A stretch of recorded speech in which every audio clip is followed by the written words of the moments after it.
Hello, नमस्कार। आप सबका स्वागत है आपकी अपनी दक्षता टीचिंग एकेडमी में। तो आज का वीडियो बहुत ज्यादा स्पेशल है क्योंकि आज मैंने टॉपिक लिया है लाइन्स एंड एंगल्स, जो बहुत ज्यादा इंपॉर्टेंट है और उस पे बेस्ड हम कुछ एमसीक्यू क्वेश्चंस भी करेंगे। मैं ट्राई करूंगी कि इस पूरी वीडियो में लाइन्स एंड एंगल्स के जितने भी टॉपिक है उनको शॉर्ट एंड स्वीट तरीके से आपको रिप्रेजेंट करूं ताकि आपको जल्दी से जल्दी समझ में आ जाए और आप एमसीक्यू क्वेश्चन इसके अटेम्प्ट कर पाओ। क्लियर? तो वीडियो स्टार्ट करते हैं।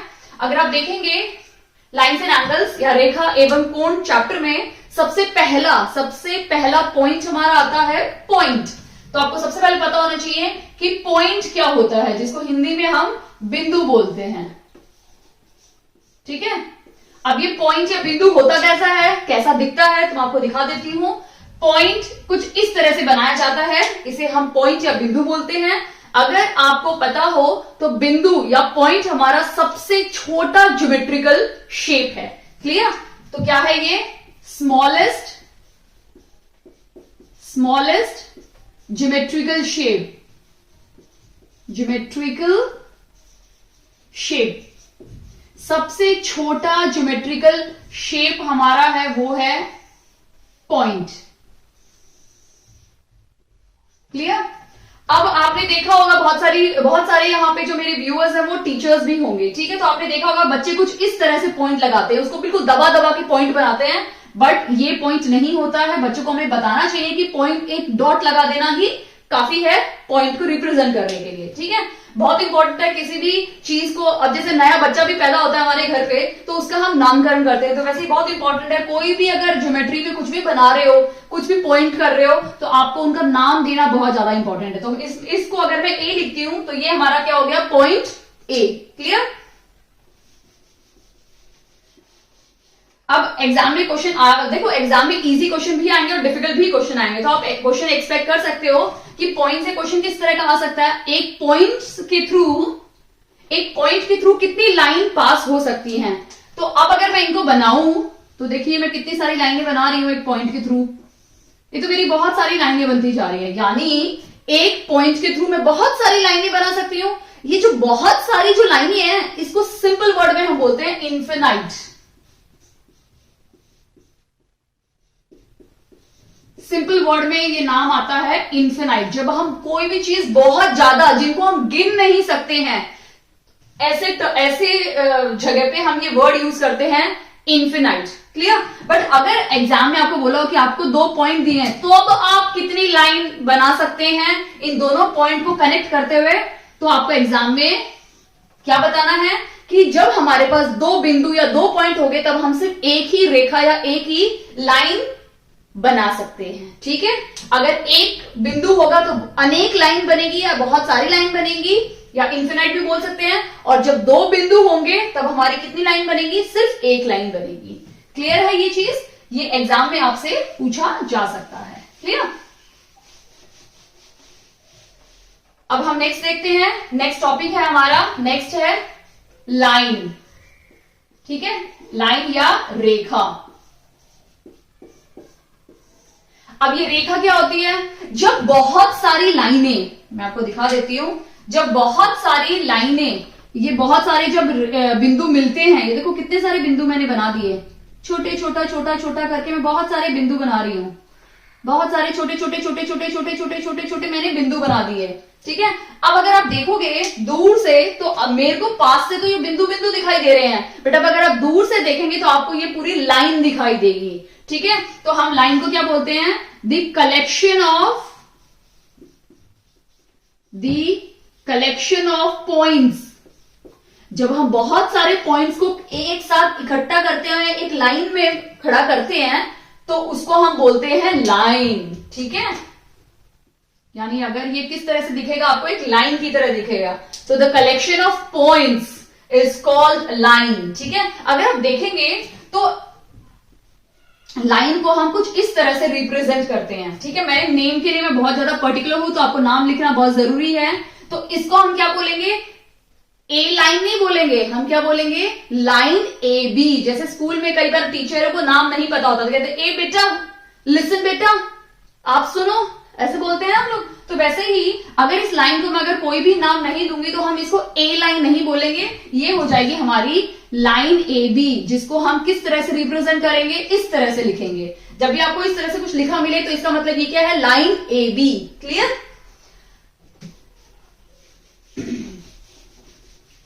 अब मैं आपको एक चीज और बताती हूं कि ये मेरी लाइन है ए बी, ठीक है, ये ए बी मेरी लाइन है। इसका मतलब इस लाइन, अगर ये एरो का निशान है, ये एरो बना हुआ है, इसका मतलब इस लाइन को मैं यहां से खींच सकती हूं, इस लाइन को मैं यहां से भी खींच सकती हूं। ठीक है, जैसे हमारा रबर बैंड होता है, ठीक है, रबर बैंड कैसा होता है, उसको आप यहां से भी खींच सकते हो, यहां से भी खींच सकते हो, बट ये मार्कर है, क्या हम इस मार्कर को यहां से खींच सकते हैं? हिलेगा ही नहीं, ना बड़ा होगा। इसको यहां से खींचूंगी तब भी बड़ा नहीं होगा, बट अगर मेरे पास रबर बैंड होता, उसको मैं जितना खींचती वो उतना ही खिंच जाता। तो रबर बैंड को आप एग्जाम्पल ले सकते हैं लाइन का, और ये एग्जाम्पल मैं आपको आगे बताऊंगी किसका एग्जाम्पल है। ठीक है, तो एक लाइन को आप दोनों तरफ से खींच सकते हो। ठीक है, यानी लाइन का सबसे पहले क्या होता है, कोई भी एंड पॉइंट नहीं होता है, कहां से शुरू हुई कहां खत्म हुई कुछ भी नहीं पता होता है। ठीक है, यानी लाइन का ना तो कोई बिगिनिंग होता है, ठीक है, नो बिगिनिंग, और ना ही कोई एंड पॉइंट होता है। ये चीज याद रखना आपको, ठीक है, बहुत इंपॉर्टेंट है। लाइन का कोई बिगिनिंग पॉइंट भी नहीं होता और ना ही कोई एंड पॉइंट होता है। क्लियर है लाइन? अब हम नेक्स्ट पे चलते हैं, लाइन सेगमेंट।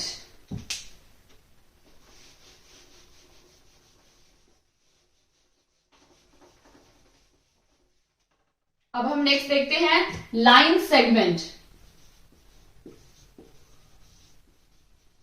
या इसे हम बोलते हैं रेखाखंड।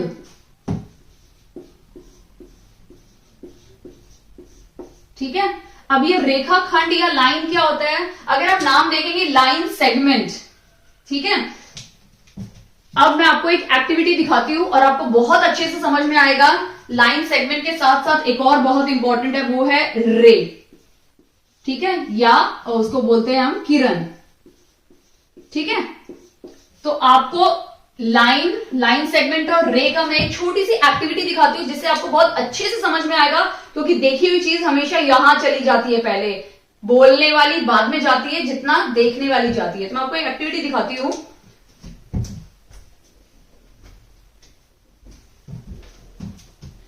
ओके, ये मैंने एक लाइन बनाई है, ठीक है। इस लाइन को मैं नाम दे देती हूं ए बी, ठीक है।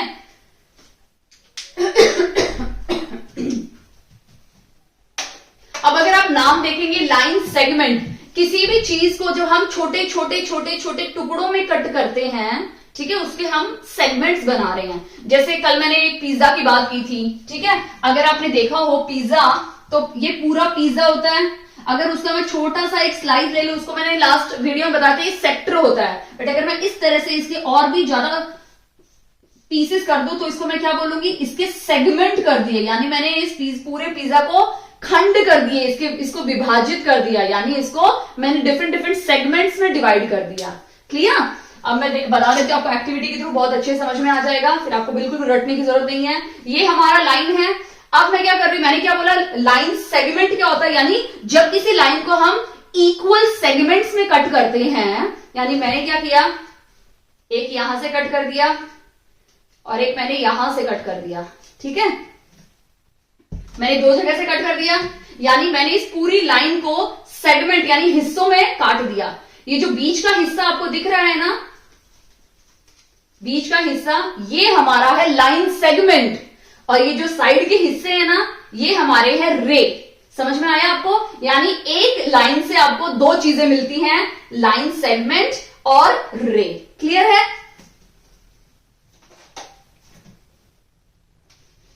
आई होप ये वाली एक्टिविटी आपको काफी हद तक दिमाग में प्रिंट हो जाएगी। तो लाइन सेगमेंट क्या होता है मैं आपको समझा देती हूं। लाइन सेगमेंट कुछ भी नहीं होता, अगर एक लाइन में से मैं इसके हिस्से कर दूं, दो हिस्से कर दूं, ऐसे ऐसे कट कर दूं, तो ये जो बीच का हिस्सा निकल के आता है PQ, इसको हम बोलते हैं लाइन सेगमेंट। तो ये मेरा क्या हो गया, मैंने लाइन के सेगमेंट हिस्से किए, तो उनमें से जो बीच का हिस्सा होगा वो मेरा क्या हो जाएगा, लाइन सेगमेंट। ठीक है, अगर मैं इसको 3 में करती हूं, 1 2 3, तो ये भी लाइन सेगमेंट है, ये भी लाइन सेगमेंट है। ये साइड की हमेशा हर एक लाइन में हमें 2 रे मिलेंगी, एक आगे वाली और एक सबसे आखिरी वाली, बाकी बीच के सारे लाइन सेगमेंट्स होंगे। तो ये मुझे लाइन सेगमेंट मिल गया। ठीक है, PQ मेरा लाइन सेगमेंट है। क्लियर। अब अगर आप देखेंगे तो ये यहाँ पे एरो, ये एरो नहीं है। एरो का मतलब होता है आप इसको खींच सकते हो, इसको बढ़ा सकते हो, कम कर सकते हो, बट यहां पे क्या है, फुल स्टॉप लगा हुआ है। यानी आपने इंग्लिश में पढ़ा होगा, किसी भी सेंटेंस के पीछे अगर फुल स्टॉप लग गया, इसका मतलब वो सेंटेंस वहीं खत्म हो गया। तो यानी ये पी के यहाँ पे फुल स्टॉप लगाया, तो ना तो आप इसको यहां खींच सकते हो, ना इसको इस तरफ से खींच सकते हो। जैसे मैंने एग्जाम्पल आपको दिया था ये मेरे मार्कर का, तो क्या मैं मार्कर को खींच सकती हूँ? बिल्कुल नहीं। क्या यहां से खींच सकती हूँ? बिल्कुल नहीं। तो ये एग्जाम्पल किसका हो गया? ये एग्जाम्पल है मेरा लाइन सेगमेंट का। क्लियर। अब मैं रे बता देती हूं आपको। रे का क्या है मेरा, ये जो हिस्सा था और ये जो हिस्सा था, ये मैंने बोला था ये मेरा क्या है, रे। ये रे है और ये क्या है, ये भी रे है। ठीक है, और बीच का हिस्सा क्या है, लाइन सेगमेंट। यही था ना, यही मैंने उस एक्टिविटी के थ्रू आपको समझाया था। तो मैं ये वाला पहला हिस्सा ले लेती हूं। तो इस तरह का जो हिस्सा है, ठीक है, इसको मैं दे देती हूं नाम ए और इसको बी दे देती हूं। तो ये मेरा क्या है, रे है या किरण बोल सकते हैं इसको। ठीक है, अब अगर इसमें चीज आप देखेंगे, इसमें भी वही रूल है। यहां पे फुल स्टॉप है, तो ये इस तरफ का साइड आप खींच नहीं सकते हो, बढ़ा नहीं सकते हो, क्योंकि इस तरफ एरो है। तो आप इस तरह का साइड को स्ट्रेच करके छोटा बड़ा कुछ भी कर सकते हो। क्लियर। आई होप आपको ये अच्छे से क्लियर हो गया कि रे क्या होती है, लाइन सेगमेंट क्या होता है, ठीक है, और किरण क्या होती है, पॉइंट क्या होता है। क्लियर। आई होप अगर इनमें बेस्ड कुछ भी क्वेश्चन आए तो आप अटेम्प्ट कर पाओ, इवन जब स्टेटमेंट वाले क्वेश्चन आएंगे तो भी आप अच्छे से अटेम्प्ट कर पाओगे। क्लियर है। अब हम नेक्स्ट टॉपिक पे जाते हैं, एंगल्स।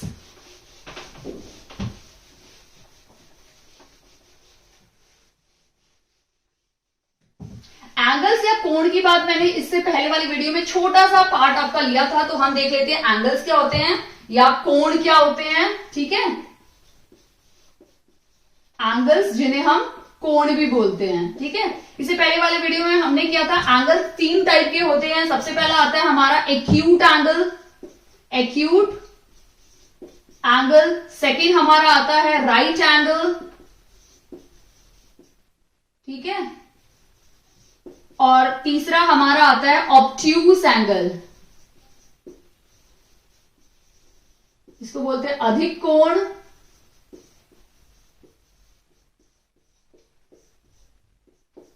क्लियर।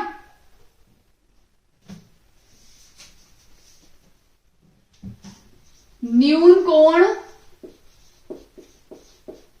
और ये है हमारा सम कोण। ठीक है, ये 3 हमें पहले कंप्लीट करने हैं। ठीक है, तो सबसे पहले हम देख लेते हैं एक्यूट एंगल कौन सा होता है। एक्यूट एंगल वो एंगल होते हैं जो 90 डिग्री से कम होते हैं। ठीक है, ये हमारा 90 डिग्री है, जिसका मेजरमेंट हमेशा क्या होता है, 90। तो ये जो राइट एंगल है इसका मेजरमेंट क्या होता है, 90 डिग्री। क्लियर। अगर आप 91 लिखा हो तो वो भी राइट एंगल नहीं होगा, और अगर 89 लिखा है तो वो भी राइट एंगल नहीं होगा। तो एग्जैक्ट जो राइट एंगल का मेजरमेंट होता है वो 90 डिग्री ही होता है। क्लियर। तो ये जो लाइन बनी हुई है, this is the symbol of perpendicular. ये 90 डिग्री, इस तरह से आपका 90 डिग्री एंगल बनेगा। क्लियर। अब जो 90 डिग्री से छोटे एंगल होते हैं उनको हम बोलते हैं एक्यूट एंगल। ठीक है, यानी 0 डिग्री से लेके 89 डिग्री तक जितने भी एंगल आएंगे वो सारे हमारे क्या होंगे, न्यून कोण या एक्यूट एंगल होंगे। Clear, acute angle. और जो एंगल 91 डिग्री से स्टार्ट होगा और 179 डिग्री तक रहेगा, इन सारे एंगल्स को हम बोलते हैं ऑब्ट्यूस एंगल या अधिक कोण। ठीक है,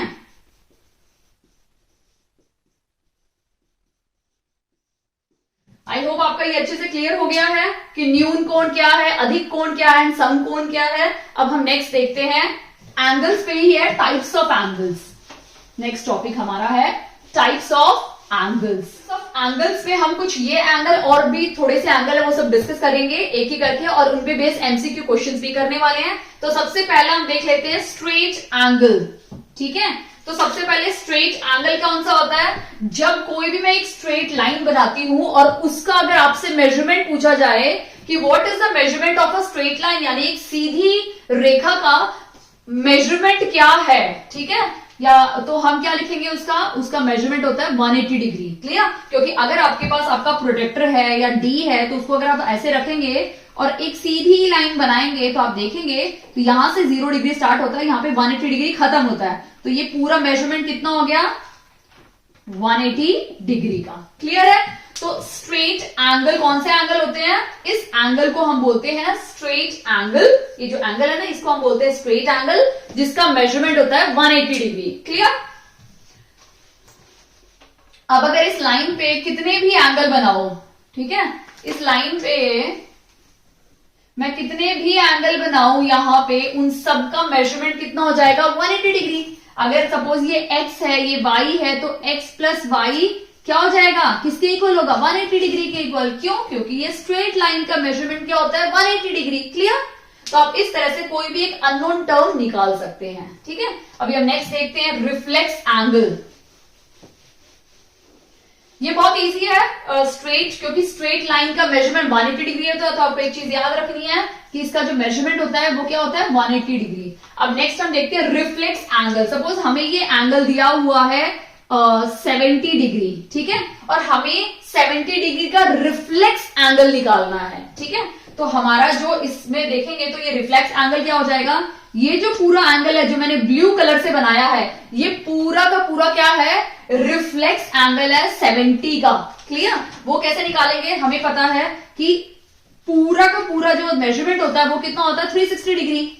क्लियर? तो हमें क्या करना है, कैसे निकालेंगे रिफ्लेक्स एंगल 70 का? इसको हम नाम दे देते हैं ए, बी और सी। तो एबीसी एंगल का रिफ्लेक्स एंगल कैसे निकालेंगे? तो रिफ्लेक्स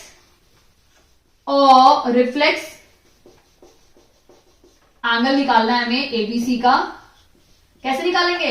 360 डिग्री माइनस 70 डिग्री। ठीक है, तो ये हो जाएगा 310 डिग्री। तो ये पूरा जो मेजरमेंट है वो कितना हो गया हमारा? 310 डिग्री। यानी 70 डिग्री का जो रिफ्लेक्स एंगल है वो कितना है? 310 डिग्री। तो आपको एक चीज याद रखनी है, क्योंकि ये एक सर्कल बन जाता है और सर्कल का मेजरमेंट होता है 360 डिग्री। तो जो भी नंबर यहां दिया हो उसको आपको 360 डिग्री से माइनस करना है तो आपका रिफ्लेक्स मिल जाएगा। देखो घर में हमारी जो कई बच्चे, आप अगर स्कूल में आपने नोटिस किया होगा, कुछ बच्चे स्कूल में बहुत ज्यादा शांत रहते हैं, ठीक है, बट घर में बहुत मस्ती करते हैं वो। तो उनके पेरेंट्स जब पीटीएम में बोलते हैं कि मैडम बहुत मस्ती करता है, घर पे तो आप होमवर्क दो, तो मैम बड़ी हैरान हो जाती है, क्या बात कर रहे हो, ये बच्चा तो स्कूल में बिल्कुल शांत रहता है, बोलता तक नहीं है। और इसके कुछ ऑपोजिट होते हैं, यानी उसका जो रिफ्लेक्स जो है ना उस बच्चे का, वो टोटली डिफरेंट है। वैसे ही कुछ बच्चे स्कूल में ऐसे होते हैं जो खूब मस्ती करते हैं, पेरेंट आएंगे तो मैम कंप्लेन करेंगे, भाई आपका बच्चा तो नाक में दम दे दिया। तो पेरेंट क्या बोलेंगे, अरे मैम घर पे तो हिलता डुलता भी नहीं है, बाहर भी हम जबरदस्ती भेजते हैं। तो टोटली डिफरेंट पर्सनालिटी है, तो इसका रिफ्लेक्स एंगल कितना बिल्कुल ऑपोजिट है। तो वैसे ही 70 डिग्री का रिफ्लेक्स एंगल कैसे निकालोगे? ऑब्वियसली बात है, छोटा है तो बड़ा रिफ्लेक्स एंगल मिलेगा, यानी आपको सिर्फ 360 डिग्री से माइनस करना है और आपको रिफ्लेक्स एंगल मिल जाएगा। क्लियर?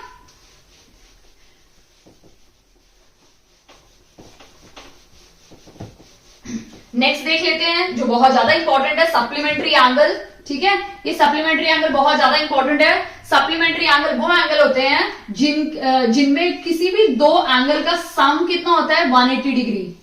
क्लियर?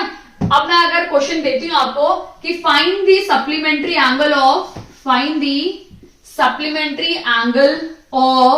60 डिग्री, मुझे 60 डिग्री का सप्लीमेंट्री एंगल निकालना है। तो मैं कैसे निकालूंगी? 60 डिग्री प्लस सप्लीमेंट्री एंगल मुझे नहीं पता, उसको मैं x ले लेती हूं, तो दोनों का सम कितना होगा? 180 के इक्वल होगा। यानी 60 और 60 का जो सप्लीमेंट्री एंगल है, उन दोनों का सम हमेशा कितना होगा? 180 डिग्री। आपको ये चीज याद रखनी है कि सप्लीमेंट्री में कोई भी एंगल निकालेंगे उसका सम और उसका सप्लीमेंट्री एंगल का सम कितना होगा 180 डिग्री। तो इससे आपको x की वैल्यू मिल जाएगी 180 माइनस 60, तो हमें क्या मिलेगा 120, यानी 60 का सप्लीमेंट्री एंगल क्या है 120 डिग्री। क्लियर है? इस पे बेस हम कुछ क्वेश्चंस भी करेंगे तो आपका और अच्छे से क्लियर हो जाएगा कि किस टाइप के क्वेश्चन आपके एग्जाम में पूछे जा सकते हैं। ठीक है, अब नेक्स्ट है कॉम्प्लीमेंट्री एंगल या पूरक कोण। जिस तरह से यहां पे 180 डिग्री था तो यहां पे क्या होगा 90 डिग्री। क्लियर? तो अब अगर हमें दिया हुआ है कोई एंगल, सपोज 40 डिग्री दिया हुआ है, ठीक है, और हमें इस 40 डिग्री का सप्लीमेंट्री एंगल निकालना है, मैंने बोला है सप्लीमेंट्री एंगल निकालना है, तो हम क्या करेंगे 180 से माइनस करेंगे। अगर हम सप्लीमेंट्री एंगल निकालेंगे, ठीक है, तो हमें क्या मिल जाएगा 140 डिग्री। बट अगर 40 डिग्री का हमें कॉम्प्लीमेंट्री एंगल निकालना है या पूरक कोण निकालना है, कॉम्प्लीमेंट्री एंगल निकालना है, तब हम क्या करेंगे 90 से माइनस करेंगे। क्लियर? तब हमारा आंसर आएगा 50 डिग्री। क्लियर है कि कब हमें किससे माइनस करना है? जब सप्लीमेंट्री पूछेंगे तो 180 से माइनस करना है, और जब कॉम्प्लीमेंट्री पूछेंगे तो आपको 90 डिग्री से माइनस करना है। क्लियर है? अब हम कुछ एक्स्ट्रा 1-2 एमसीक्यू ले लेती हूँ इन्हीं पे बेस्ड, तो आपको क्लियर हो जाएगा कि किस टाइप के क्वेश्चन एग्जाम में पूछे जाते हैं। Which of the following pair of angles is not, यहाँ पे क्वेश्चन बोला है इज नॉट, यानी नहीं है सप्लीमेंट्री एंगल्स। तो मैंने आपको बोला था कि सप्लीमेंट्री एंगल्स कौन से एंगल्स होते हैं जिनका सम 180 डिग्री होता है। ठीक है, यानी एक एंगल और उस दूसरे एंगल को जब हम ऐड करेंगे तो सम कितना होना चाहिए 180 डिग्री। अगर दोनों को ऐड करके हमारा 180 डिग्री आ रहा है तो वो सप्लीमेंट्री एंगल है, नहीं आ रहा तो सप्लीमेंट्री एंगल नहीं है। तो इन दोनों को ऐड करेंगे तो ऑब्वियस सी बात है हमें 180 डिग्री मिलेगा, तो ये सप्लीमेंट्री एंगल है। लेकिन हमें क्वेश्चन में नॉट बताना है, यानी कौन सा नहीं है। ठीक है, 8, 9, 10, 0, 1, 5, 6, 7, 8, 9, यानी ये सिर्फ सॉरी हाँ 90 डिग्री ही है। ठीक है, तो ये क्या है हमारा सप्लीमेंट्री एंगल नहीं है। ठीक है, इनको देख लेते हैं, इन दोनों को ऐड करेंगे तो हमारा क्या आ रहा है, फिर से 180 डिग्री आ रहा है, और इन दोनों को ऐड करेंगे तो क्या हो जाएगा 0, 8, 180 डिग्री। क्लियर? यानी अगर ऑप्शन में देखेंगे तो ऑप्शन नंबर ए, सी और डी तीनों मेरे क्या है सप्लीमेंट्री एंगल। सिर्फ कौन सा सप्लीमेंट्री एंगल नहीं है, ये वाला। तो हमारा जो राइट आंसर है वो है ऑप्शन नंबर बी। क्लियर? एक और क्वेश्चन ले लेते हैं। एक क्वेश्चन में बोला है क्वेश्चन नंबर 2 में कि कौन सी स्टेटमेंट बिल्कुल सही है, ट्रू है। 2 acute angles can be supplementary.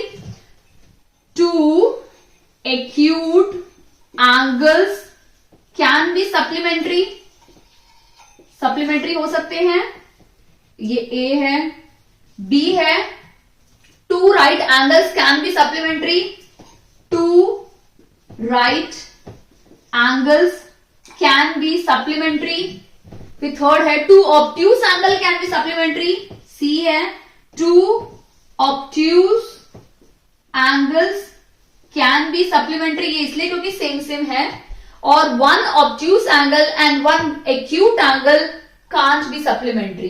ठीक है, कौन कौन सा बोला है, 1 ऑब्ट्यूज एंगल, एक ऑब्ट्यूज एंगल, और दूसरा 1 एक्यूट एंगल।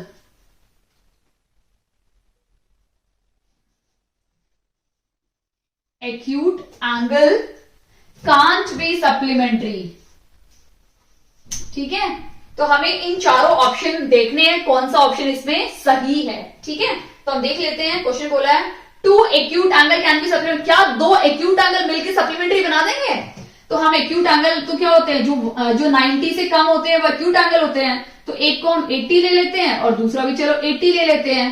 ट्राई करते हैं बड़े से बड़ा नंबर लेने की, और 80 और 80 को भी तुम ऐड करोगे, हम कितना भी ऐड कर ले हमें 160 ही मिलेगा। यानी 2 एक्यूट एंगल कभी भी 180 डिग्री के इक्वल नहीं होंगे। क्लियर?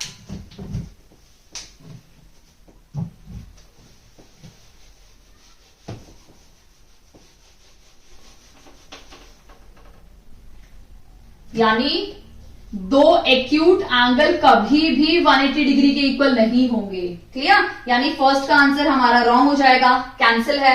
सेकंड क्या बोला है, 2 राइट एंगल, ठीक है।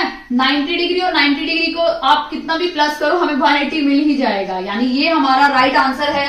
बट हम बाकी को भी हमें देखना पड़ेगा कि वो राइट है या रॉन्ग है। ठीक है, अब सी क्या बोला है हमें कि टू ऑब्ट्यूज एंगल्स, वो सप्लीमेंट्री हो सकते हैं। ऑब्ट्यूज में हम क्या ले लेते हैं, हम ले लेते हैं 100 प्लस 100, 100 प्लस 100 को भी प्लस करोगे तो क्या मिलेगा, सॉरी 200, जो 180 डिग्री से बहुत ज्यादा बड़ा है। इसीलिए दो ऑब्ट्यूज एंगल भी कभी भी 180 डिग्री के इक्वल नहीं होंगे। और फिर बोला है एक ऑब्ट्यूज एंगल, यानी एक ऑब्ट्यूज रहने देते हैं 100 और दूसरा एक्यूट, दूसरा हम क्या ले लेते हैं एक्यूट, यानी चलो 80 ही ले लेते हैं, तो हमें क्या मिल गया 180 डिग्री। बट यहां बोला नॉट इक्वल टू 180 डिग्री, ये भी रॉन्ग हो जाएगा। क्यों, क्योंकि क्वेश्चन में नॉट इक्वल बोला है और ये तो इक्वल आ रहे हैं। ठीक है, तो यानी ऑप्शन नंबर बी इसमें हमारा राइट आंसर है कि जब दो 90 डिग्री या राइट एंगल को कंबाइन करेंगे या ऐड करेंगे तो हमें क्या मिलेगा, सप्लीमेंट्री एंगल। क्लियर है। अब नेक्स्ट क्वेश्चन देखते हैं, करते हैं types of angles. 4 angles already हमने कंप्लीट कर दिए हैं, अब बाकी 4 भी देख लेते हैं जिनपे अक्सर क्वेश्चन एग्जाम में पूछे जाते हैं। ठीक है, तो सबसे पहला है वर्टिकल ऑपोजिट एंगल्स। ठीक है, अब ये वर्टिकल ऑपोजिट एंगल क्या होता है वो मैं आपको समझा देती हूँ। सबसे पहले हमें कंसीडर करना है पैरेलल लाइंस। ठीक है, अब ये पैरेलल लाइंस क्या होती हैं, और दो टाइप की लाइंस होती है जो मैं अभी डिस्कस करूंगी आपके साथ, parallel line and intersecting line. ठीक है, जब दो लाइन इस तरह से आपको दिखेंगी उनको हम बोलते हैं पैरेलल लाइन। क्या बोलते हैं, पैरेलल लाइन। आपने रेलवे ट्रैक देखे होंगे। ठीक है, रेलवे ट्रैक पे जो हमारी ट्रेन चलती है तो वो दोनों भी कौन क्या होते हैं, पैरेलल लाइंस होती हैं। यानी वो दोनों पैरेलल लाइन वो लाइन है जो कभी एक दूसरे से नहीं मिलेंगी, दूसरी किसी लाइन से मिल जाएंगे लेकिन खुद एक दूसरे से नहीं मिलेंगी। कभी आपने देखा रेलवे ट्रैक पे जो ट्रेन चलती है तो ये वाले ट्रैक और ये वाले ट्रैक कभी भी नहीं मिलते हैं, ये लाइंस दोनों कभी नहीं मिलेंगी। ठीक है, ये किसी और के साथ मिल जाएगी लेकिन ये अपने वाले के साथ नहीं मिलेगी। जैसे ये मेरा व्हाइट बोर्ड है। ठीक है, व्हाइट बोर्ड में जो ये जो ऊपर की लाइन है और ये जो नीचे की लाइन है, यानी टॉप एंड बॉटम की जो मेरी हॉरिजॉन्टल लाइंस है, ये दोनों भी पैरेलल हैं। क्या ये दोनों मिली कहीं जाके, कहीं भी नहीं मिलने वाली, ये दोनों लाइन ऐसे ही चलती रहेंगी। ठीक है, जैसे ये मेरा मार्कर है और ये मेरा मार्कर है, अगर ये दोनों ऐसे मिल गई तो पैरेलल लाइन है ही नहीं, तो सॉरी पैरेलल लाइन नहीं होंगी, तो पैरेलल लाइन कभी भी एक दूसरे से नहीं मिलती है, वो हमेशा इसी वे में चलती हैं। ठीक है, अब अगर ये दोनों लाइन मिल जाती हैं तो ये पैरेलल लाइन नहीं होगी, तब ये कौन सी लाइन बन जाएंगी, इंटरसेक्टिंग लाइंस। ठीक है, अगर ये लाइन ऐसे जा रही है और ये लाइन ऐसे जा रही है और मिल गई एक जगह, ठीक है, मिल गई ऐसे, तो ये लाइन क्या बन जाएंगी, इंटरसेक्टिंग लाइन, इंटरसेक्टिंग लाइंस। ठीक है, जैसे हमारा ये एक्स अल्फाबेट होता है ना, ये एक लाइन है ये दूसरी लाइन है और दोनों एक जगह जाके मिल गई, कौन से पॉइंट पे, इस पॉइंट पे, तो इस पॉइंट को हम क्या बोलते हैं, इंटरसेक्टिंग पॉइंट। मैं आपको एक एग्जांपल दिखाती हूं।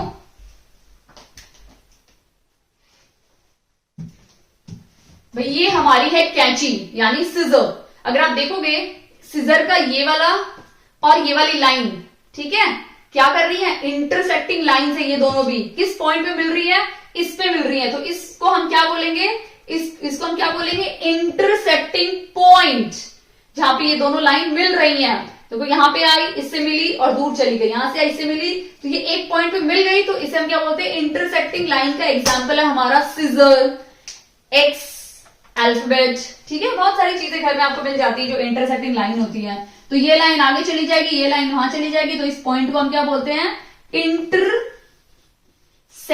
पॉइंट। क्लियर? तो आई होप आपका पैरेलल लाइन और इंटरसेक्टिंग लाइन वाला कॉन्सेप्ट भी काफी हद तक क्लियर हो गया। अब हम चलते हैं वर्टिकल ऑपोजिट एंगल्स पे कि हमारा वर्टिकल ऑपोजिट एंगल्स होता क्या है। वर्टिकल ऑपोजिट एंगल्स कुछ भी नहीं होते हैं, जैसे हमारा इंटरसेक्टिंग लाइंस होती है वही वर्टिकल ऑपोजिट एंगल्स हैं। ठीक है, जब दो लाइन इस तरह से मिलती हैं, ठीक है, तो ये जो एंगल्स होते हैं ना, ये वाला एंगल और ये वाला एंगल, ये दोनों एंगल इक्वल होते हैं। और ये जो एंगल होता है, ये दोनों एंगल इक्वल होते हैं। तो ये जो एंगल जब इक्वल होते हैं तो ये एंगल कहलाते हैं वर्टिकल ऑपोजिट एंगल्स। और वर्टिकल ऑपोजिट एंगल हमेशा कौन सा अल्फाबेट बनाता है? एक्स की तरह बनाता है। आपको इस तरह से एंगल्स मिलेंगे। क्लियर? यानी अगर ये एंगल 30 डिग्री है तो आंख बंद करके आपको लिखना है ये भी 30 डिग्री है। क्यों? क्योंकि ये दोनों एंगल कौन से एंगल है? वर्टिकल ऑपोजिट एंगल्स है। देखो, एक यहां है, दूसरा यहां है, ऑपोजिट एंगल्स है। अगर ये 40 डिग्री है तो ये भी 40 डिग्री हो जाएगा। क्लियर?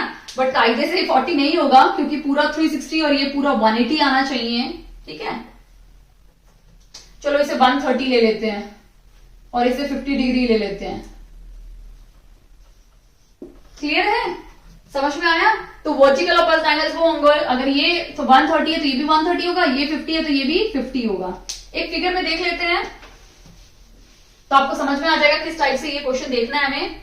हमने दो पैरेलल लाइन ली, ठीक है, ये पैरेलल लाइन है L और ये M पैरेलल लाइन है, और यहां से मैंने इनको कट करते हुए, तो L और M दोनों कौन सी लाइन है? पैरेलल लाइन है, जिसको हम शॉर्ट फॉर्म में इस तरह से लिखते हैं।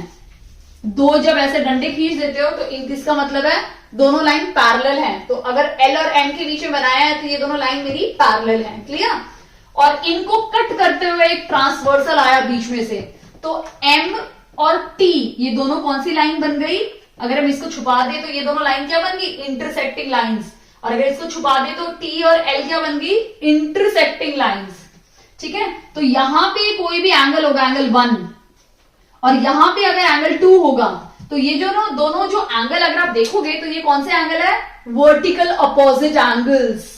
ठीक है, वैसे ही अगर मैं इसको एंगल 3 लिख दूं और इसको एंगल 4 लिख दूं तो ये दोनों भी क्या बन जाएंगे?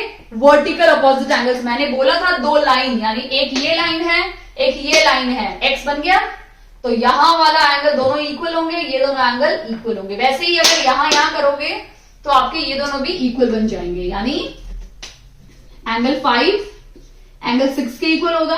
ठीक है, और एंगल 7 एंगल 8 के इक्वल होगा। समझ में आया? इन एंगल्स को हम बोलते हैं वर्टिकल ऑपोजिट एंगल्स। एंगल्स हमेशा इक्वल होते हैं। समझ में आया? अब नेक्स्ट है हमारा करस्पॉन्डिंग एंगल। अब हम देखते हैं करस्पॉन्डिंग एंगल क्या होते हैं। अगर आप देखेंगे एंगल 1 और एंगल 5 दोनों की पोजीशन बिल्कुल सेम है। इस पूरे में एंगल 1 यहां है कोने में, इस पूरे में एंगल 5 भी उसी सेम पोजीशन पे जहां 1 है। इसका मतलब एंगल 1 और एंगल 5 दोनों क्या हो जाएंगे? Corresponding angle. ये कौन सा अल्फाबेट बनाते हैं? एफ की तरह बनेंगे। यानी एफ का अगर ऊपर वाला हॉरिजॉन्टल लाइन और वर्टिकल लाइन जहां मिल रहे हैं, ये वाला एंगल एक्स है, तो नीचे वाले में भी ये भी एंगल एक्स ही होगा, दोनों सेम होंगे। अगर ये वाई होगा तो ये भी वाई होगा। क्लियर? अगर ये 30 डिग्री है तो ये भी 30 डिग्री ही होगा। ठीक है, आप पूछोगे एफ कैसे बना रहा है? बहुत सिंपल है, ये हमारी लंबी वाली लाइन है, ये ऐसे है और ये ऐसे बन गया, तो ये कुछ एफ, उल्टा एफ नहीं बन गया? तो ये वाला है, ये वाला एंगल देखो कुछ इस तरह से एफ बन गया आपका। तो मैंने यहां 5 बनाया है, यहां 1 बनाया है, देखो ऐसे ही बना हुआ है। ठीक है, वैसे ही सिमिलरली करस्पॉन्डिंग एंगल के लिए एंगल 1 एंगल 5 के इक्वल है, एंगल 4 यहां पे एंगल 8 के इक्वल है, एंगल 3 यहां पे एंगल 7 के इक्वल है, और वैसे ही एंगल 2 यहां पे एंगल 6 के इक्वल है। क्लियर है? तो ये दोनों एंगल्स क्या हो गए हमारे? इस चारों पे चारों क्या है? Corresponding angles. और ये एंगल्स भी क्या होते हैं? इक्वल होते हैं। ये बहुत इंपॉर्टेंट, आपको ध्यान देना है कौन से एंगल इक्वल होते हैं और कौन से एंगल का सम 180 डिग्री होता है, बहुत इंपॉर्टेंट है। अगर आप यहां कंफ्यूज हो गए तो आप क्वेश्चंस गड़बड़ी कर दोगे एग्जाम में। क्लियर? अब हम नेक्स्ट देख लेते हैं लीनियर पेयर। ठीक है, लीनियर पेयर, लीनियर का मतलब ही होता है सीधी लाइन। ठीक है, सीधी रेखा। ठीक है, लीनियर पेयर यानी सीधी रेखा पे जितने भी ऊपर बने हो पेयर, उनको हम बोलते हैं लीनियर पेयर। तो अब अगर आप यहां देखेंगे तो ये हमारी एक सीधी लाइन बन गई। ठीक है, ये सीधी लाइन है, सीधी लाइन पे कौन कौन से एंगल बने हैं, एंगल 1 और एंगल 3, इसका मतलब ये दोनों क्या है, लीनियर पेयर हैं। बट क्योंकि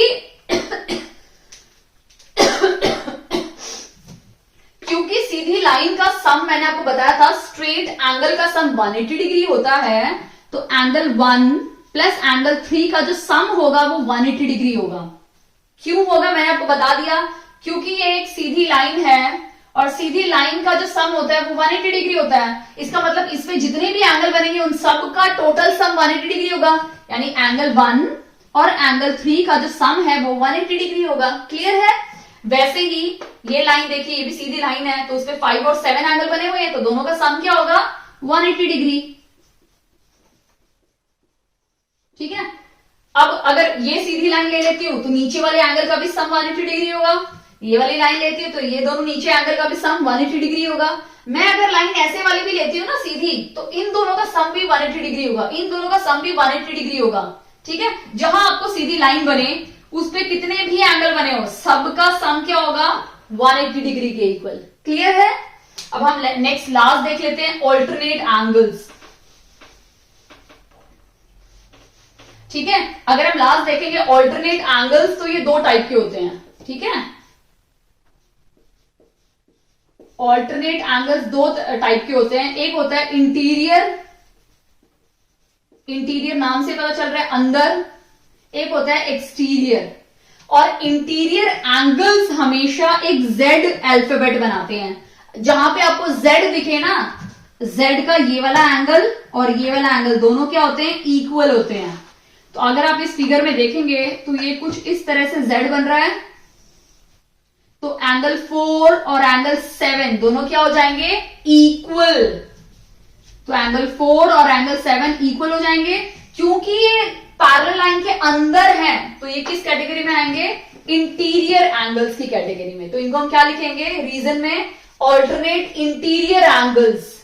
वैसे ही अगर ये दोनों इक्वल है तो ऑब्वियसली आता है 2 और 5 भी इक्वल होंगे, तो 2 और 5 भी दोनों इक्वल है। रीजन क्या है, ऑल्टरनेट इंटीरियर, क्योंकि अंदर की तरफ है। ठीक है।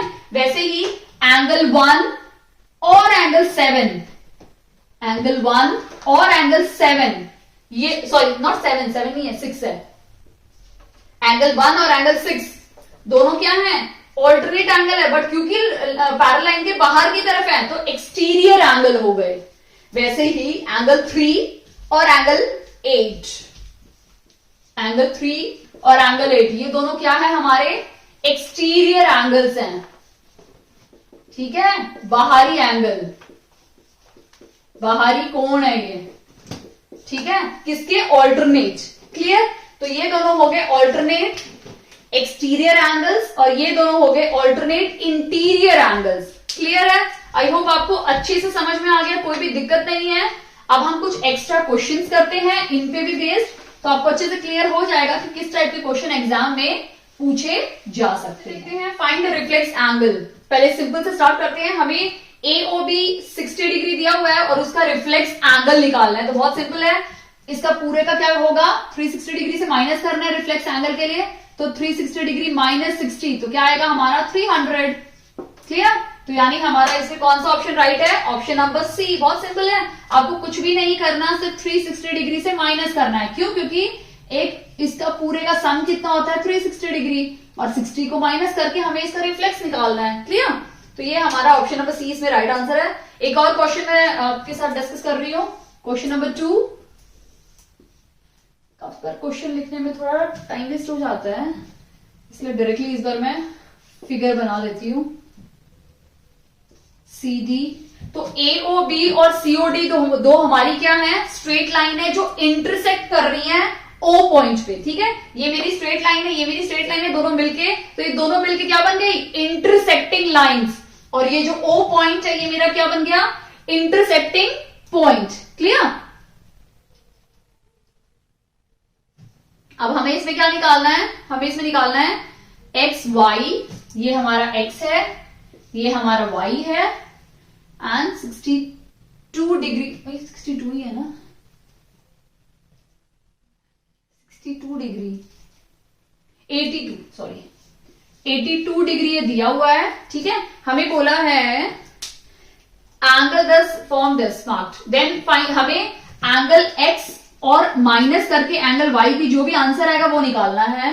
ठीक है, ऑप्शंस हैं हमारे 56 डिग्री, बी है 108 डिग्री, सी है 62 एंड 180, 62 डिग्री और डी है 180 डिग्री। ठीक है, अगर आप इस फिगर को देखेंगे ध्यान से तो ये मेरा 82 डिग्री है। मैंने आपको पहला वाला आया वर्टिकल ऑपोजिट एंगल्स याद आया। अगर ये मेरा 82 डिग्री है तो ऑब्वियस सी बात है ये भी 82 डिग्री होगा। क्यों? रीजन क्या है?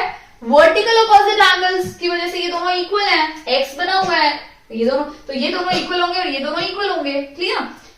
तो ये मिल गया हमें। अब हमें क्या करना है? एक्स की वैल्यू निकालनी है। यहाँ पे कुछ भी नहीं दिया है, तो अगर आप देखेंगे तो ये मेरा क्या हो गया? एक स्ट्रेट लाइन बन गई। इस तरह से एक स्ट्रेट लाइन बन रही है। ठीक है, जिसमें ये हमारा एक्स है और ये हमारा क्या है? 82 डिग्री।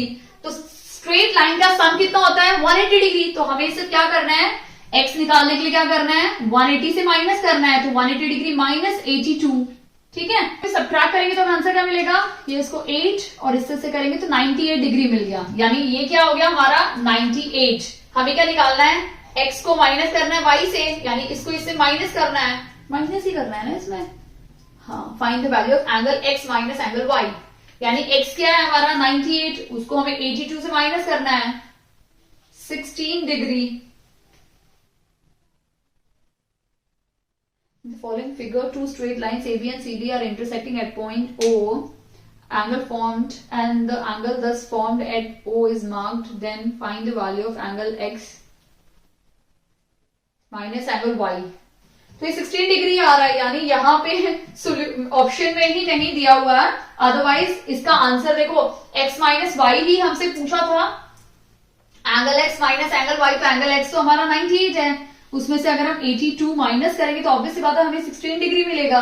ठीक है, तो यहाँ पे ऑप्शन नहीं है तो हम ही लिख लेते हैं अपने आप से ऑप्शन। तो ऑप्शन नंबर सी हमारा इसमें राइट आंसर है। क्लियर? इसमें ऑप्शन नहीं है। इसमें बोला है एल और एम दो पैरेलल लाइंस है और एन यहाँ पे ट्रांसवर्सल है जो इन दोनों लाइंस को कट कर रहा है। ठीक है, इसमें बोला है कि कौन से ये सब में से ऑप्शन में से कौन से पेयर करस्पॉन्डिंग एंगल के नहीं है। क्या है? नहीं है। ठीक है, तो करस्पॉन्डिंग एंगल मैंने क्या बताया था? क्या बनाता है? एफ अल्फाबेट बनाता है, एफ। ये और ये एंगल, यानी ये किसके इक्वल होगा? 1 5 के इक्वल होगा। ठीक है, और 2 6 के इक्वल होगा, 3 7 के इक्वल होगा। ठीक है, एंगल 1 एंगल 5 के इक्वल होगा। सेम पोजीशन पे है, 2 जिस पोजीशन पे, यहाँ पे भी 6 सेम पोजीशन पे है, यहाँ पे 4 की पोजीशन पे 8 है और यहाँ पे 3 की पोजीशन पे क्या है? 7 है। ठीक है, ये सारे के सारे एंगल क्या है? करस्पॉन्डिंग एंगल है। तो हम चेक कर लेते हैं। 1 5 का पेयर है, बिल्कुल है। 2 6 का पेयर है, ये भी है। 4 8 का पेयर है, नहीं है। 3 7 का पेयर है, 3 5 का कोई भी पेयर नहीं है। इसका मतलब ऑप्शन नंबर डी हमारा इसमें राइट आंसर है कि 5 एंगल 5 का है और एंगल 3, ये दोनों कौन से एंगल बन गए? क्या बना रहे हैं? ये Z बना रहे हैं। यानी ये कौन सा पेयर हो गया? ऑल्टरनेट इंटीरियर एंगल्स, क्योंकि अंदर की तरफ है। कौन से एंगल्स हो गए ये दोनों? ऑल्टरनेट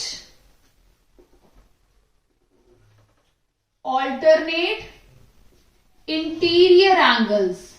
ठीक है, ये कौन से एंगल हो गए? ऑल्टरनेट इंटीरियर एंगल्स हो गए 3 और 5। ये करस्पॉन्डिंग एंगल नहीं है, तो हमारा ऑप्शन नंबर डी इसमें राइट आंसर है। ठीक है, फिर ऊपर देख लेते हैं question 4। A line joining two and points. ये पहला एंड पॉइंट है, ये दूसरा एंड पॉइंट है। जब इन दोनों लाइन को हम जोड़ते हैं तो हमारा ये क्या बनेगा? ये क्या है हमारा? अगर आपको याद हो तो सबसे पहले जो मैंने एक्टिविटी कराई थी उसमें मैंने आपको बताया था ये लाइन है, इसको जब हम 2 हिस्सों में काटते हैं तो ये बीच का हिस्सा हमें मिलेगा। ठीक है, तो ये क्या बन गया हमारा? ये लाइन सेगमेंट है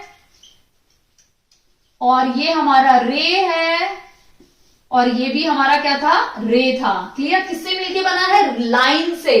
तो ये हमारा आंसर क्या हो जाएगा? Line segment. रे तो होगा नहीं। पैरेलल लाइंस कैसी होती है? रे कैसी होती है दिखने में? इस तरह से होती है।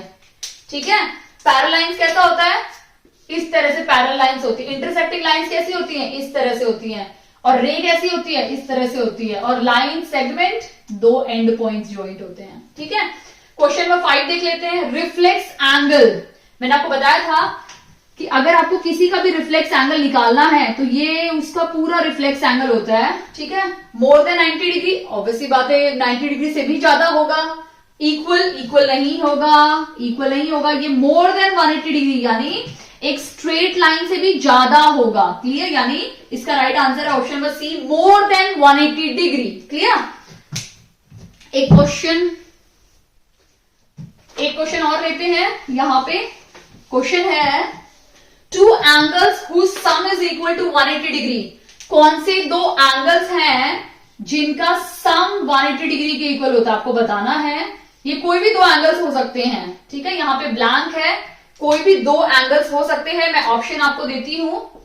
पहला है वर्टिकल ऑपोजिट एंगल, पहला ऑप्शन है वर्टिकल ऑपोजिट एंगल्स होगा। बी है कॉम्प्लीमेंट्री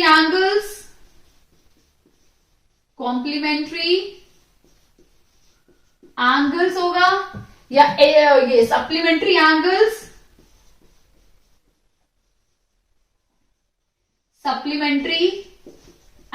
या फिर डी लीनियर पेयर। अगर आपको इसका आंसर आता है और मेरी वीडियो से कुछ दिमाग में गया है तो प्लीज मुझे कमेंट सेक्शन में कमेंट करके बताइए कि कौन से दो एंगल का सम 180 डिग्री होता है। क्या वो वर्टिकल ऑपोजिट एंगल्स हैं, क्या वो कॉम्प्लीमेंट्री एंगल है, क्या वो सप्लीमेंट्री एंगल है, ओ सॉरी लीनियर पेयर नहीं,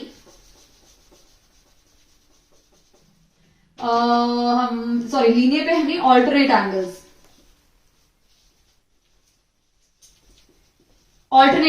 तो आपको बताना है कि इन सब में से कौन से दो एंगल्स का सम 180 डिग्री के इक्वल होता है। ओके, कमेंट सेक्शन में मुझे कमेंट करके बताइए। ओके, नेक्स्ट देखते हैं हम लोग next question.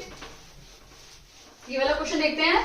Intersecting lines cut each other. अगर आपको पता हो दो इंटरसेक्टिंग लाइन किसी एक पॉइंट पे ही कट करते हैं जाके, ठीक है। ये मेरी एक लाइन है, ये मेरी दूसरी लाइन है, दोनों इंटरसेक्ट कर रही है, तो ये दोनों एक ही पॉइंट पे जाके मिल रही है, ठीक है। अगर इन लाइन का पॉइंट देखें तो ये हमारा एक लौता पॉइंट है, तो ओनली वन पॉइंट, यानी ऑप्शन नंबर ए इसमें राइट आंसर है। क्लियर।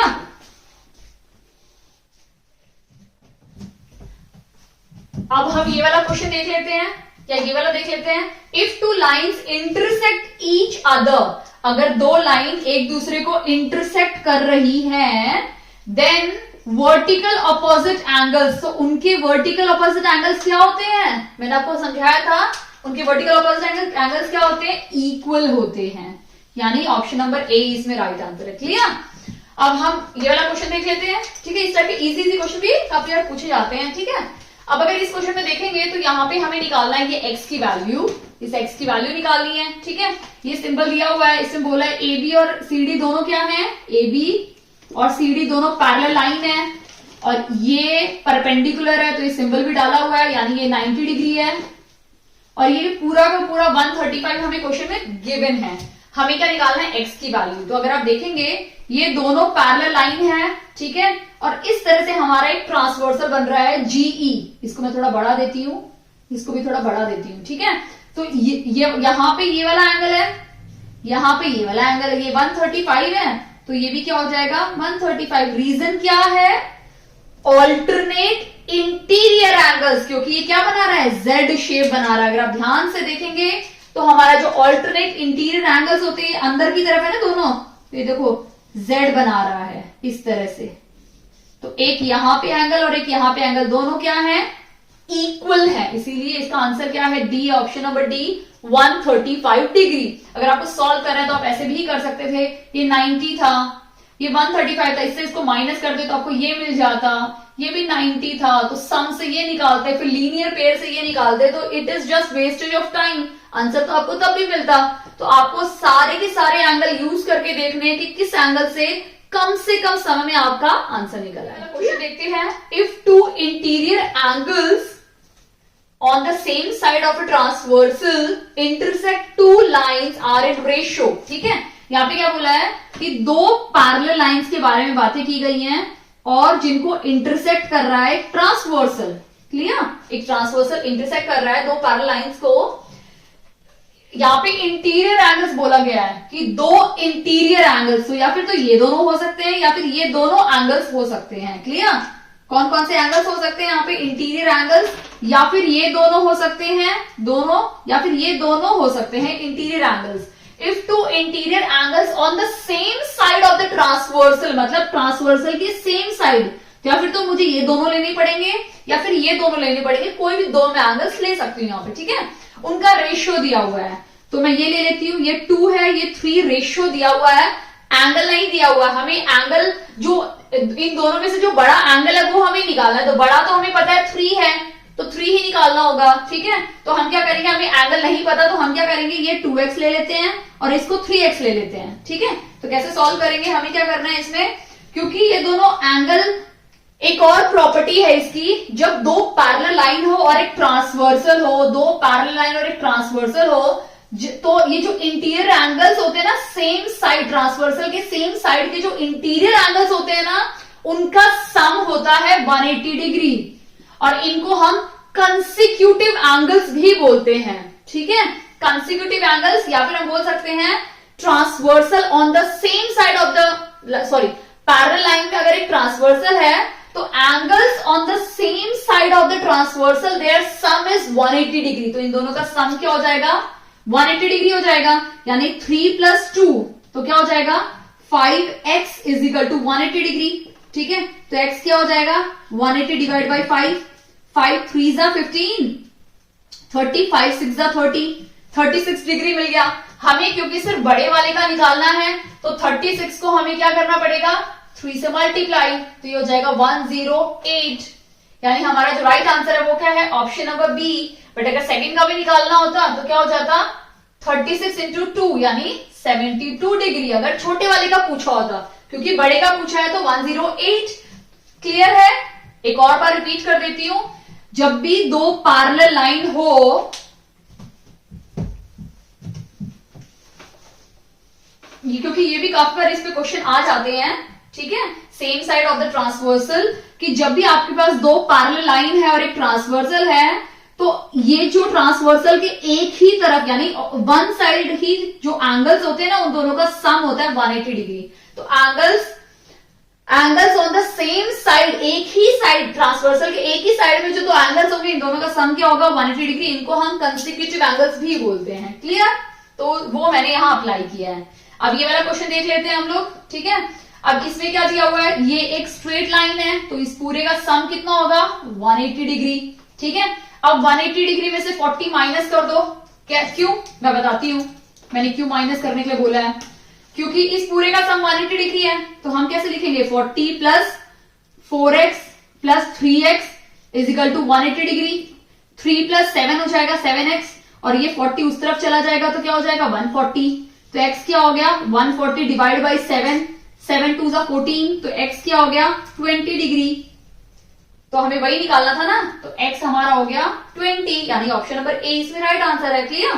क्योंकि आपने यहां पे देखा कि ये स्ट्रेट लाइन था, स्ट्रेट लाइन थी ना, तो तीनों का सम, स्ट्रेट लाइन का सम कितना होता है, 180 डिग्री, वो अप्लाई करना है यहाँ पे। ठीक है, अब हम ये वाला क्वेश्चन देख लेते हैं।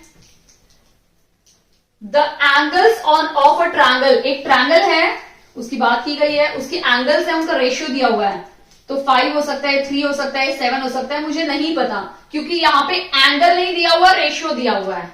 जब भी रेशियो लिखा हो तो आप यहाँ पे आंख बंद करके x लिख दो सबके साथ। ठीक है, हमें निकालना है कि क्या इन तीनों का सम राइट एंगल होगा, एक्यूट होगा, ऑब्ट्यूस होगा या आइसोसेलेस होगा। तीनों का सम कितना होता है, 180 डिग्री। ठीक है, 7 8 9 10 + 15, 15x क्या हो जाएगा, 180 डिग्री, तो x क्या हो जाएगा, 180 डिवाइड बाई 15, 15 1 = 15, 16 17 18 30 आ गया, और 2 यानी 12। ठीक है, 12 5 = 60, ये 60 हो गया, ये 36 डिग्री हो गया, और ये क्या हो गया, ये तीनों के तीनों क्या है, हमारे अलग अलग हैं। अलग अलग किसमें होते हैं, आइसोसेलेस में क्या होते हैं, जब दो एंगल सेम होते हैं। ऑब्ट्यूस में क्या होते हैं, जब तीनों में से, तीनों ही हमारे एक्यूट हैं, तीनों में से एक भी एंगल अगर 90 से बड़ा होता तो वो ऑब्ट्यूस होता।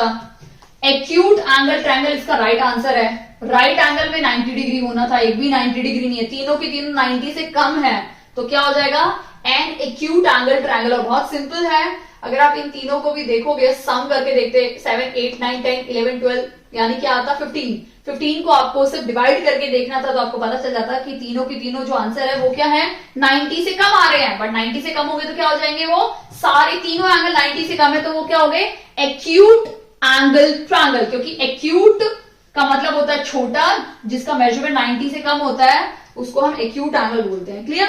आई होप आपको ये वीडियो काफी हद तक हेल्पफुल होगी आपके केवीएस एग्जाम को क्रैक करने में। ओके, मुझे टाइम मिलेगा तो मैं और ट्राई करूंगी इस चैप्टर के और भी एमसीक्यू थोड़े डिफिकल्ट वंस लेकर आऊं, बट ये बेसिक वंस से अगर ये भी क्लियर हो जाते तो इनके बेसिस भी आप और भी क्वेश्चन सॉल्व कर सकते हैं। अगर आपको वीडियो अच्छा लगा तो प्लीज इस वीडियो को लाइक कीजिए, शेयर कीजिए अपने फ्रेंड्स के साथ जो भी केवीएस के एग्जाम दे रहे हैं, और थैंक यू।